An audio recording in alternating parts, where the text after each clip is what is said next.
Альхамдулилля, мы очень счастливые люди, то, что наша религия, машаллах, истинной религии, и у нас столько в религии сохранилось знаний, машаллах, столько у нас ученых, которые день и ночь работали, работают и будут работать, чтобы сохранить для нас вот это великое наследие, наследие пророков, алейхиссалям. И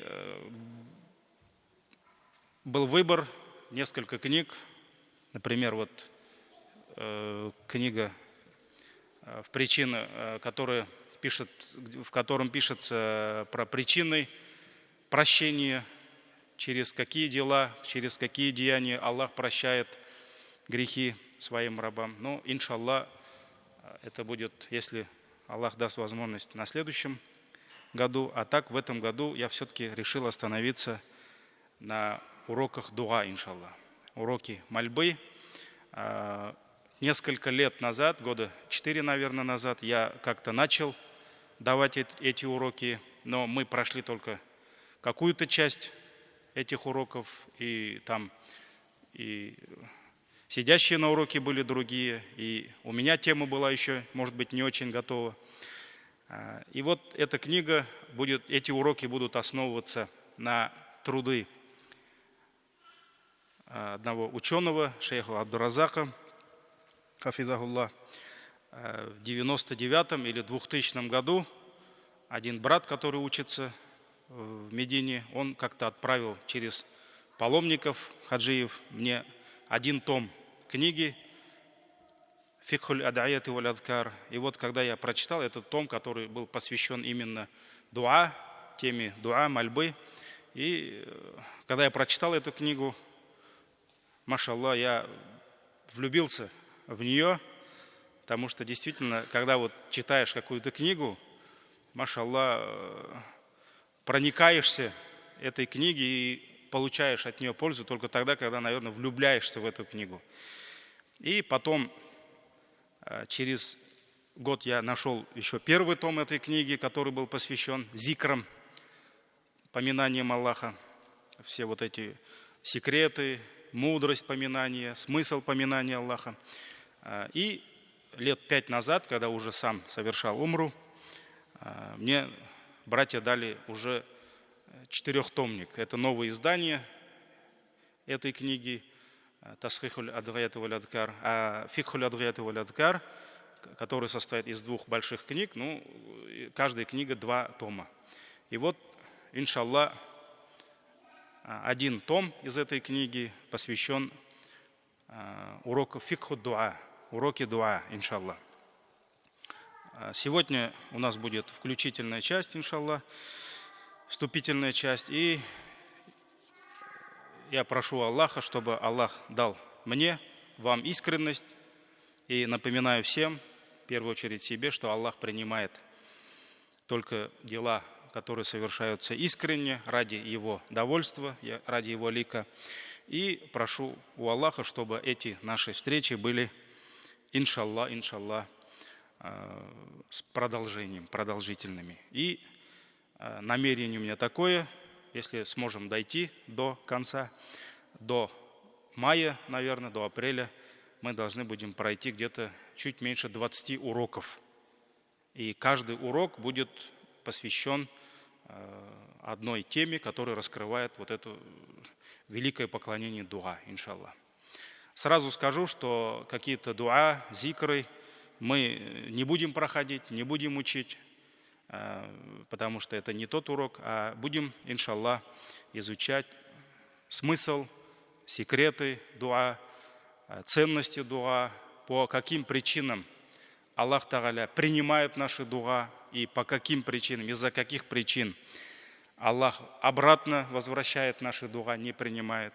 Поэтому, иншаллах, сам я извлек очень много пользы из этой книги, научился, может быть, в каком-то роде, да, в каком-то роде не полностью, обращаться к Аллаху правильно.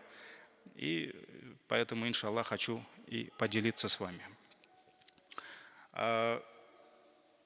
Мы, люди, иногда, видя то, чем нас Аллах наделил, наше здоровье, силы, богатство, власть иногда, начинаем думать, что мы вот такие вот сильные, всемогущие, и враг Аллаха, Иблис, постоянно нам шепчет, наущает, что мы такие, что мы ни в ком не нуждаемся, что мы такие великие. Но, несмотря на наши обольщения, Аллах создал нас слабыми. И мы должны понимать, что природа человека очень слаба. И только Он дает человеку силы, и только Он дает возможность ему добиваться чего-то, достигать каких-либо высот, побеждать кого-то, чувствуя только Его помощь. Поэтому все мы слабы, все мы беспомощны, только если Аллах дает нам силу и мощь, иншаллах. И вот наш праотец Адам, алейхиссалям, когда поддался из-за слабости, поддался наущению Иблиса и попробовал тот плод, который Аллах ему запретил, то есть он не стерпел, он не прошел это испытание, он ошибся, но в то же время Адам, алейхиссалям, сразу понял свою слабость. Он понял, что он слабый.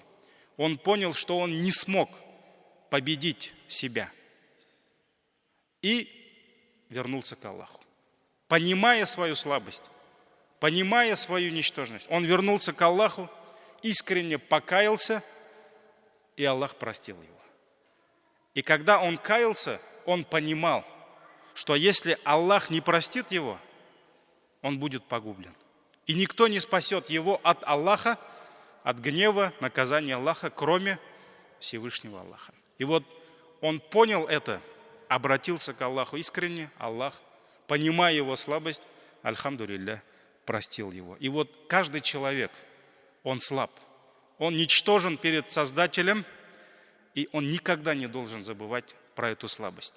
И каждый миг, каждую секунду он нуждается в заботе, он нуждается в помощи своего Создателя.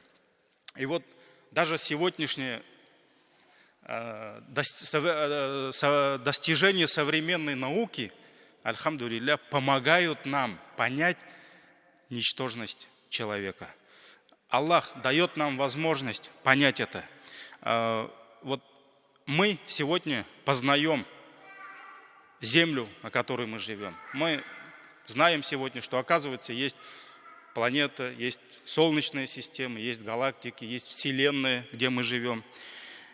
Кстати, вот эту астрономию, это не только мусульмане говорят, но и не мусульмане, в свое время спасли именно мусульманские ученые. Потому что многие, когда науки уничтожали, именно ислам, мусульмане сохранили. И это я читал в учебнике астрономии, когда еще в школе учился.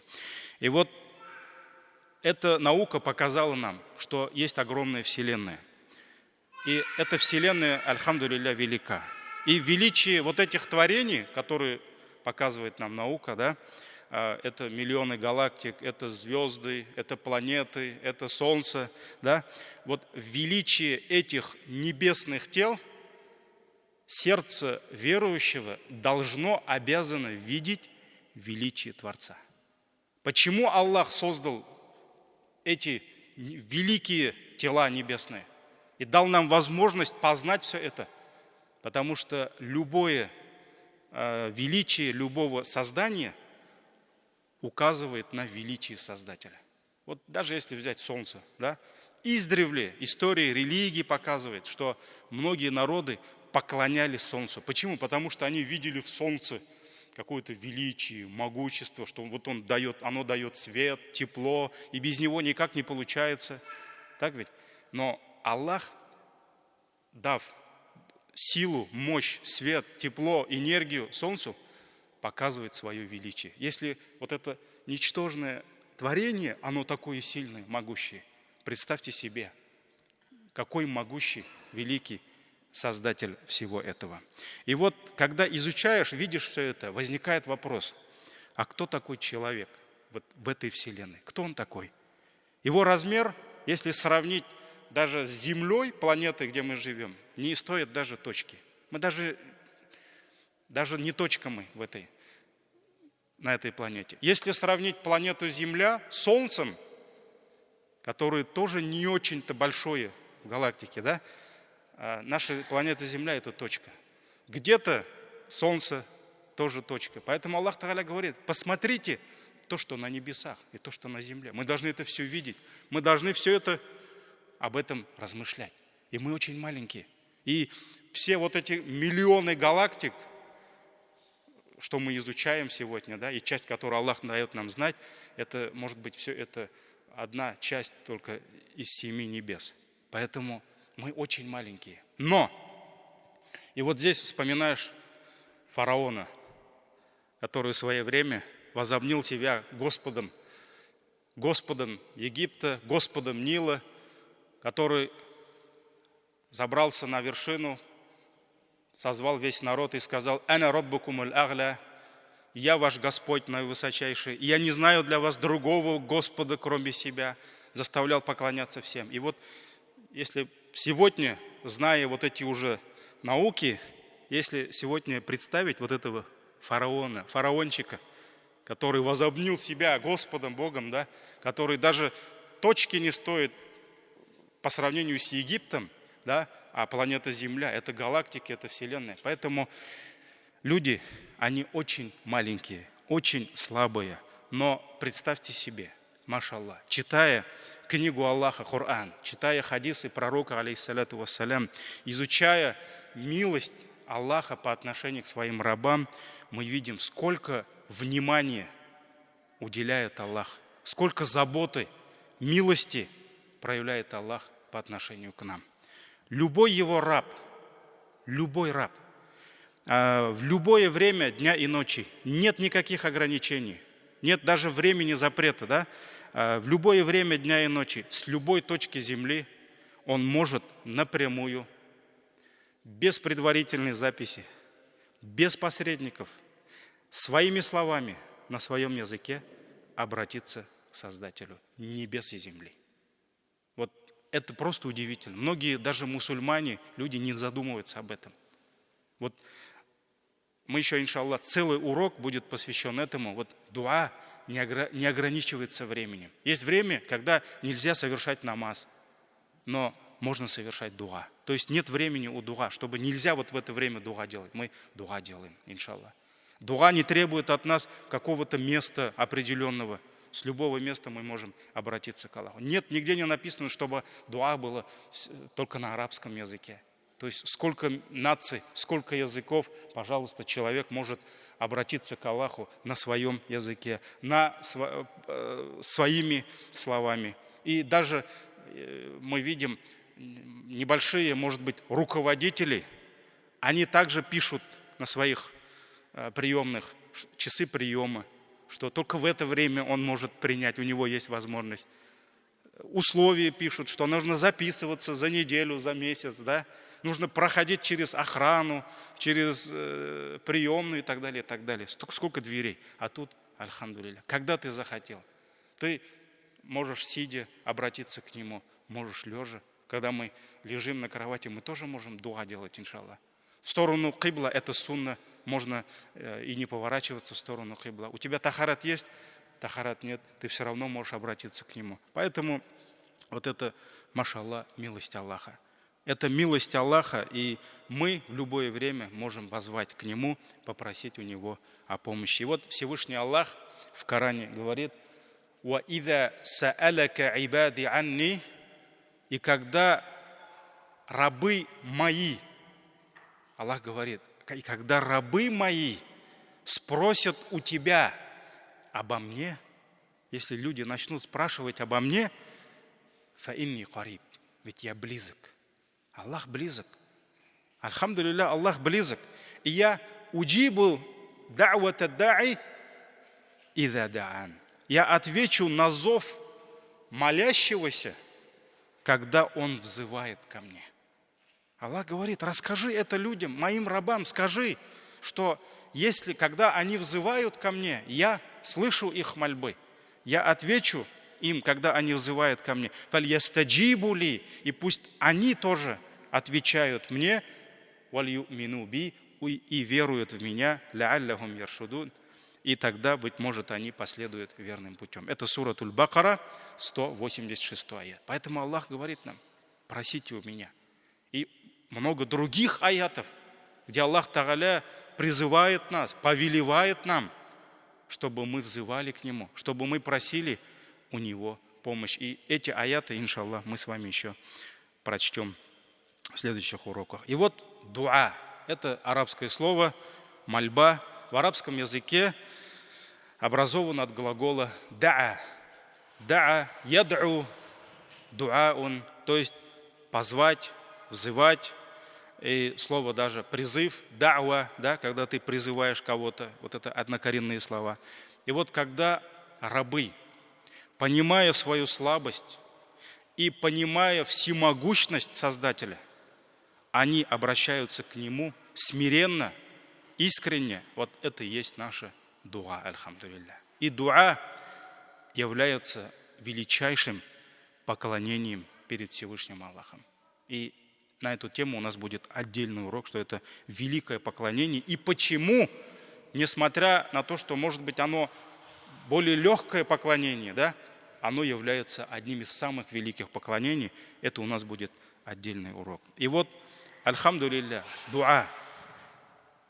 Как Аллах слышит, принимает мольбы, дуа своих рабов, вот это все показывает нам безграничность силы и мощи Создателя, величие Аллаха.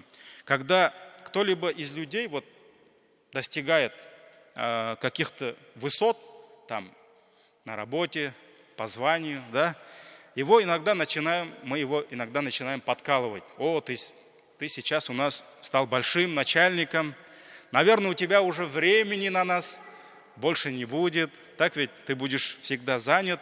И действительно, многие люди, будучи занятыми большими делами, у них ограничивается время. У человека даже и действительно может и не оказаться времени для простых людей. Иногда у некоторых руководителей или очень занятых людей не остается времени даже, я не знаю, на семью, на свое здоровье, даже на приобретение знаний и так далее, и так далее. И вот, когда общаешься с людьми, с простыми людьми, некоторые люди, исходя из природы слабости людей, они думают, что и Аллах такой. Вот если Аллах великий, а я же такой маленький, живу у себя в маленькой деревне, прямо вот так иногда спрашивают, машаллах, у них эта искренность есть. Они прямо так понимают. Вот я живу у себя в деревне, даже у сельсовета на меня времени нет. Я сколько раз у него был, меня не пустили к нему, да? И как же вот я могу обратиться к Аллаху, и Он будет слышать меня, Он услышит меня. И вот действительно, субханаллах, вот Аллах пречист от всех недостатков. Аллах ас-самир, Он слышащий.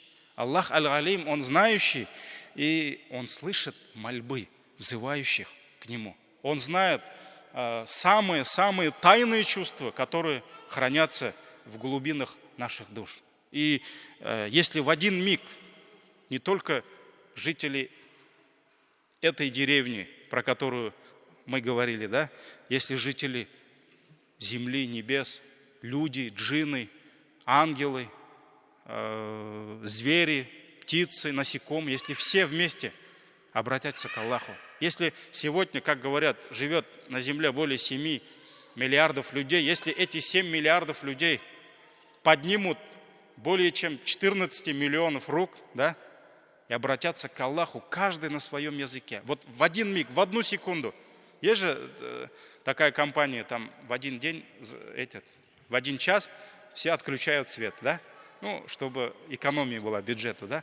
Экономия электричества. Вот если весь мир договорится, и все 7 миллиардов людей в один миг, в один час обратятся к Аллаху, каждый на своем языке, каждый там своими словами непонятными, да? Аллах, машаллах, Аллах услышит всех.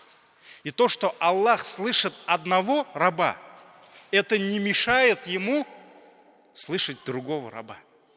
То, что Аллах заботится об одном своем, это не мешает ему заботиться о другом. Потому что Аллах, то, что он слышит, это абсолютно. Мы люди, когда два человека говорят, когда домой приходим, если ребенок и жена говорят вместе, особенно если они не в настроении, мы иногда останавливаем и говорим: вы, пожалуйста, говорите по одному, потому что наш слух, Аллах, альхамдулилля, наделил нас слухом, но мы очень слабы, а Аллах слышит все. Поэтому Он услышит всех своих рабов.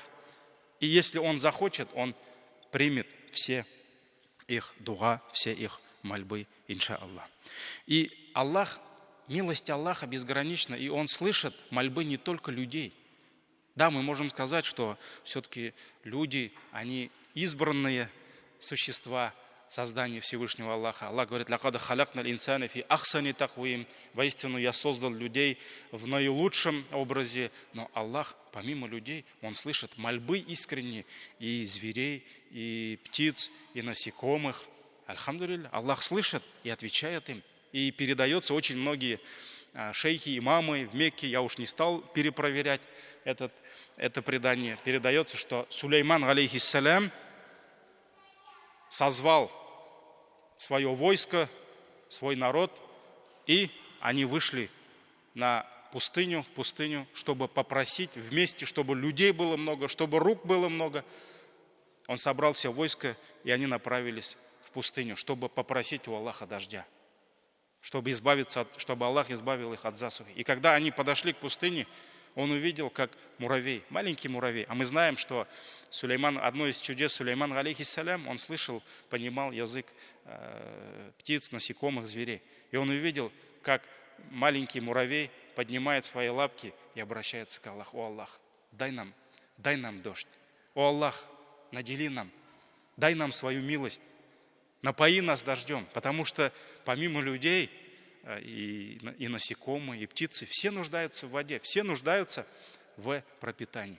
И когда Сулейман, алейхиссалям, увидел, как искренне это маленькое существо просит у Аллаха, он повернулся к своему войску и сказал: идите, ступайте домой.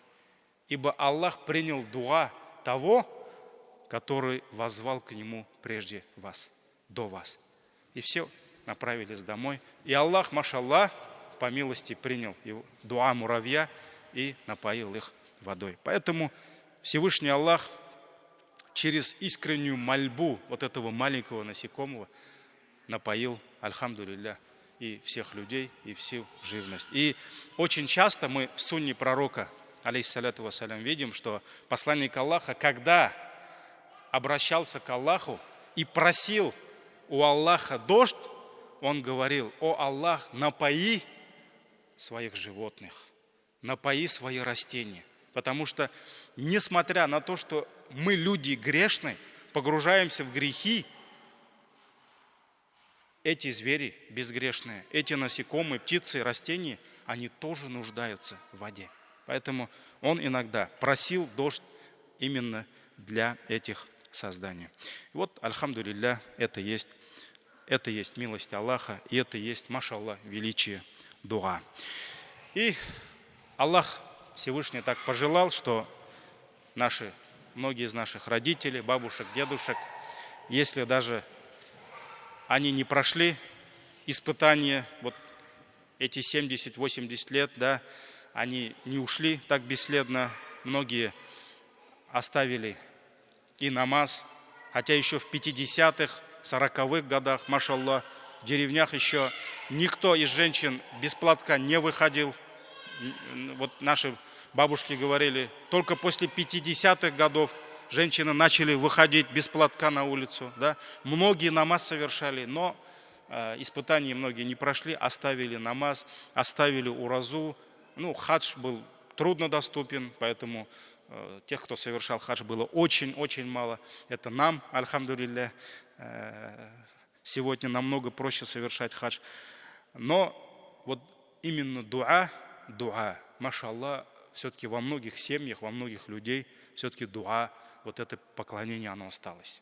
Многие люди, когда татары, когда строили дом, они просили у Аллаха помощи. Когда они заходили в дом, может быть, там втихаря, да, они там Коран читали, дуа делали. Когда ребенок рождался или никах был, когда кто-то умирал, да, все равно они старались обращаться к Аллаху, старались не забывать вот это дуа. И поэтому, альхамдулилля, может быть, дуа — это есть, может быть, небольшая причина того, что люди все-таки не забывали об Аллахе. Потому что были, вот, например, один дедушка, который, машаллах, умер, совершающий намазом, пусть Аллах одарит его раем. Вот он, когда рассказывал, я, говорит, Хазрат, за всю жизнь не читал намаз, не держал уразу, но, говорит, я всегда делал дуа.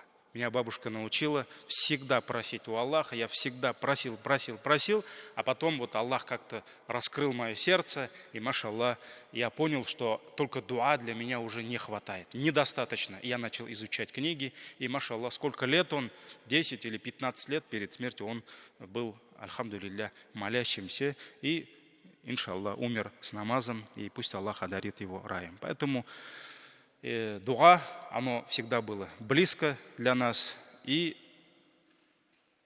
вот, может быть, и поэтому многие люди даже недооценивали ценность дуа. Потому что у дуа, у этого поклонения есть свой порядок. И мы должны это понимать, что у дуа есть свои условия. И есть причины, как я уже об этом говорил, которые, иншаллах, из-за которых Аллах может принять наши дуа. Есть причины, которые сопутствуют принятию дуа. Есть причины, которые избавляют нас, лишают нас от ответа дуа. То есть Аллах не принимает дуа из-за этого. И мы знаем, не только в религии, а в жизни все имеет свой порядок. И если человек захочет что-либо делать, он обязательно должен научиться этому. И в поклонениях то же самое. Каждый из вас, наверное, помнит, когда он понял, что мусульманин должен совершать намаз, в первую очередь он что сделал? Он не просто стал и начал молиться. Нет, он взял, купил книжку, кто-то ему подарил, где-то в интернете нашел. Он начал изучать порядок намаза, кто-то ему объяснил это. Он понял, что нужно ему обязательно выучить суратуль Фатиха, что обязательно нужно иметь тахарат, омовение, гусль надо иметь, что у намаза есть свои условия, внешние, внутренние условия, что обязательно нужно найти киблю, что обязательно нужно найти закрыть гаурат, что намаз состоит из ракагатов, что каждый ракагат имеет свой порядок, свои зикры, и есть вещи, которые портят намаз, которые нарушают намаз. И если намаз нарушается, и человек как-то не восполняет или не компенсирует, намаз не принимается. То есть это целая наука. И человек изучает намаз, и он должен изучать намаз.